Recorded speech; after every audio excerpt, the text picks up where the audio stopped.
ഞാൻ ആക്ച്വലി ആ കാര്യത്തിൽ ഞാനൊരു സംവിധായകനായതിൽ പിന്നെ എൻ്റെ ഏറ്റവും വലിയ അച്ചീവ്മെന്റ് എന്ന് പറയുന്നത് നിവൃത്തിയുണ്ടായ പണി ചെയ്യാതിരിക്കാൻ തിരിച്ചറിവ് എനിക്ക് ഉണ്ടായി എന്നുള്ളതാണ്.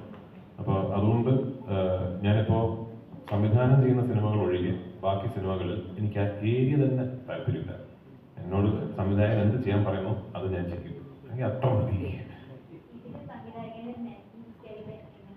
നിങ്ങൾ കണ്ടിട്ട് പറയും, സിനിമ കണ്ടിട്ട് പറയും, 9 സിനിമ ഇറങ്ങുള്ളൂ, ഏഴ് കൊള്ളാവില്ല നിങ്ങൾ പറയും.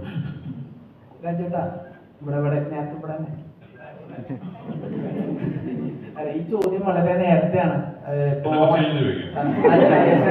സോഷ്യൽ മീഡിയയിൽ ഇപ്പൊ ഭയങ്കര ഡിസ്കഷൻ ആയതുകൊണ്ട് ചോദിക്കുകയാണ്. ഇപ്പൊ ഓണത്തിന് രാജേട്ടന്റെ ഖലീഫ ഇറങ്ങുന്നുണ്ട്, ദുൽഖറിന്റെ 3 വർഷത്തിന് ശേഷം അയാൻ ഗെയിം ഇറങ്ങുന്നുണ്ട്, അതുപോലെ തന്നെ നീംബോണിന്റെ ബത്ലഹേം കുടുംബ യൂണിറ്റ് ഇറങ്ങുന്നുണ്ട്. ഇത് ഈ ക്ലാഷ് റിലീസ് ഇറങ്ങുന്നത് വലിയ രീതിയിൽ സോഷ്യൽ മീഡിയയിൽ ആഘോഷിക്കുന്നുണ്ട്. ഈ ക്ലാഷ് റിലീസിനെ രാജേട്ടൻ എങ്ങനെയാണ് നോക്കിക്കാണുന്നത്? സോഷ്യൽ മീഡിയയിൽ ഇപ്പൊ ഭയങ്കര ഡിസ്കഷൻ ആയതുകൊണ്ടാണ് ചോദിക്കുന്നത്. ഞാനും ആഘോഷിക്കാം,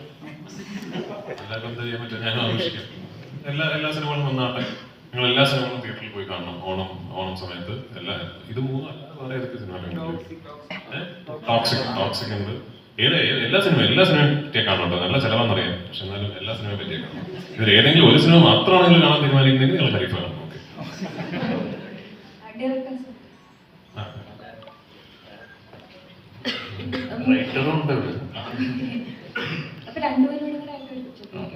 റോഷാനൊക്കെ ചെയ്യുമ്പോഴത്തേക്കും വലിയ സ്റ്റാർ കാസ്റ്റ് ആണ്. അതിനുശേഷം കെട്ടിയോണ മാലാക, അതിലൊക്കെ ആണെങ്കിലും ആസ്വദിക്ക ഒക്കെ ഉണ്ട്. ഇവിടെ പൃഥ്വിരാജ്, പാർവതി, തിരുവോത്തര ഒരു വലിയ സ്റ്റാർ കാസ്റ്റ് ആണ് വരുന്നത്. അപ്പൊ ഇവരൊക്കെ ഒരുപാട് കഥകൾ കേൾക്കുന്ന ആൾക്കാരാണ്. അപ്പോൾ ഒരു സിനിമയായിട്ട് ചെല്ലുമ്പം ഇവരെങ്ങനെ കൺവിൻസ് ചെയ്യിപ്പിക്കുക, ഇത് ചെയ്താൽ ബെറ്റർ ആയിരിക്കും, അല്ലെങ്കിൽ ഇത് സെലക്ട് ചെയ്യണമെന്ന് എങ്ങനെയായിരിക്കും കൺവിൻസ് ചെയ്യിപ്പിക്കുക? നമ്മൾ സ്ക്രിപ്റ്റിൽ നന്നായിട്ട് പണിയെടുത്തിട്ടുണ്ടെങ്കിൽ ഇവരെ കൺവിൻസ് ചെയ്യിപ്പിക്കുക എന്നുള്ളൊരു പ്രശ്നമില്ല. നമ്മൾ അവിടെ പോയിട്ട് ഇവൻ നന്നായിട്ട് കഥ പറയും, എനിക്കതറിയില്ല, അപ്പോൾ ആ ജോലി ഇവനാണ്. നന്നായിട്ട് കഥ പറയും, ആ കഥയിൽ സ്റ്റഫ് ഉണ്ടെങ്കിൽ യെസ്. അത് ഈ 3 പേരെടുത്തും, അത് ആസിഫിൻ്റെ അടുത്ത് ആയിക്കോട്ടെ, മമ്മൂക്കാൻ്റെ അടുത്ത് ആയിക്കോട്ടെ, പ്രതിയുടെ അടുത്ത് ആയിക്കോട്ടെ, നമ്മൾ ചെയ്തത് കഥ പറയാന്നുള്ള ജോലി മാത്രമാണ്. അതിനുശേഷം ഒരു കൺവിൻസിങ് എന്ന് പറഞ്ഞൊരു സ്റ്റേജിലില്ല. അപ്പോൾ അവർക്ക് കഥ കേട്ടു, അവർക്ക് ഇഷ്ടപ്പെട്ടു, ഓക്കെ നമ്മൾക്ക് ചെയ്യാമെന്ന് പറയുന്നു, തീർന്നു. എനിക്ക് സോഷ്യൽ മീഡിയയിൽ ഇങ്ങനെ ഒരു ന്യൂസ് കണ്ടിരുന്നു, ഡയറക്റ്റ് ചെയ്യാൻ പോകുന്നു എന്നുള്ളത്. അങ്ങനെ ഒരു ഐഡിയ ഉണ്ടോ? അങ്ങനെ ചെയ്യാൻ പോകുന്നുണ്ടോ? അത് ശരിയാണോ? ഡയറക്റ്റ് ചെയ്യാൻ പോകുന്നുണ്ടോ? Yes, I am going to direct. In 5 years I have been attempting to direct. I have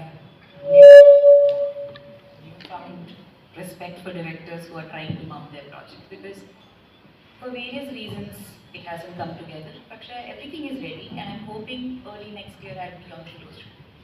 Thank you. രാജേട്ടാ, ഇപ്പം ചക്രം സിനിമ നോക്കുകയാണെങ്കിൽ രാജോട്ട് 22ാമത്തെ ദിവസം ചെയ്ത സിനിമയാണത്. അത് അത്രയും ഡെപ്തുള്ള ഒരു ക്യാരക്ടർ. ഇപ്പൊ എനിക്ക് സെയിം 22 വയസ്സാണ്. ഇപ്പൊ ഒരു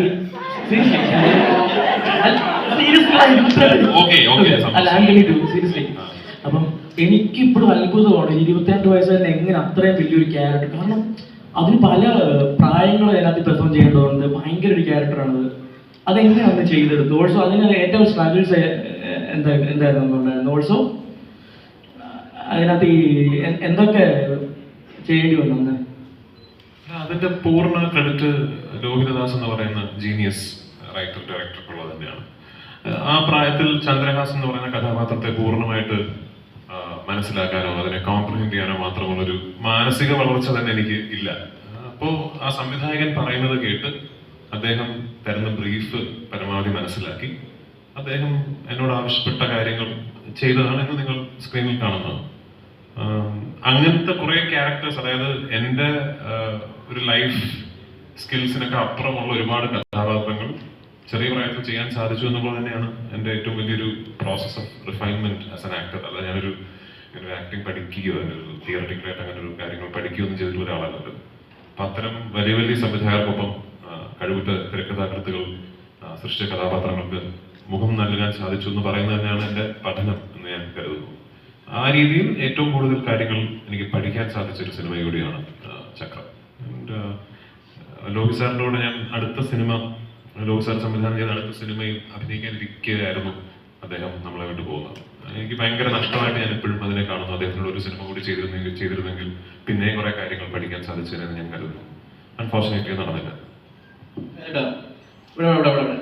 ഇവിടെ റോബിൻ ഹുഡ് ഇറങ്ങിയിട്ട് 17 വർഷമായി. എല്ലാരും ഈ പഴയ സപ്തമശ്രീ തസ്കര ഇറങ്ങിയിട്ട് 12 വർഷമായി. ഇത് രണ്ടും മോഷണവുമായി ബന്ധപ്പെട്ടുള്ള പടങ്ങളായിരുന്നു. ഇത് അതുപോലത്തെ സീറ്റഡ് ത്രില്ലിംഗ് ആയിട്ട് മോഷണമായിട്ട് പോണ ഒരു എലമെന്റ്സ് നല്ലൊരു സിനിമയായിരിക്കും. ഇപ്പൊ ഇതിൽ ഒരു ബാങ്ക് കവർച്ച ഉണ്ട് എന്നുള്ളത് നിങ്ങൾക്ക് ഇതിന്റെ ടീസർ ട്രെയിലറിൽ നിന്ന് ഓൾറെഡി മനസ്സിലായ കാര്യമാണ്. പക്ഷെ അതല്ല ഈ സിനിമയുടെ വിഷയം. ആ ബാങ്ക് മോഷണമല്ല ഈ സിനിമയുടെ വിഷയം എന്ന് പറയുന്നത്. അത് ഇതിന്റെ ഈ സിനിമയിൽ നടക്കുന്ന ഒരുപാട് കാര്യങ്ങൾക്ക് ഒരു കാറ്റലിസ്റ്റ് ആണ്, അല്ലെങ്കിൽ അതിന്റെ ഒരു തുടക്കം എന്ന് പറയാൻ മാത്രം സാധിക്കുന്ന ഒരു പോയിന്റ് ആണ്. പിന്നെ ഓഫ് കോഴ്സ് അതിൽ നിന്ന് ഇങ്ങനെ സ്പ്രെഡായി പോകുന്ന കുറെ സീരീസ് ഓഫ് സർക്കംസ്റ്റാൻസസ് ആണ് ഈ രാജീവൻ എന്ന് പറയുന്ന ആളുടെ ലൈഫും മീരയുടെ ലൈഫിനെയൊക്കെ മാറ്റിമറിക്കുന്നത്. അപ്പൊ ഇതിനൊരു മുഴുനീളായിട്ടൊരു ഹൈസ്റ്റ് ഫിലിം എന്നൊക്കെ പറഞ്ഞിട്ട് ഇപ്പൊ മണി ഹൈസ്റ്റ് എന്ന് പറയുന്ന സീരീസ്, അത് out and out heist based. ഇതങ്ങനല്ല. ഇതൊരു ഞാൻ പറഞ്ഞില്ല, ഒരുപാട് ജോണറുകൾ ഉള്ള ഒരു സിനിമയാണ്. അതിലൊന്ന് മാത്രമാണ് ഈ പറയുന്ന റോബറി അല്ലെങ്കിൽ ബാങ്ക് കവർച്ച എന്ന് പറയുന്നത്.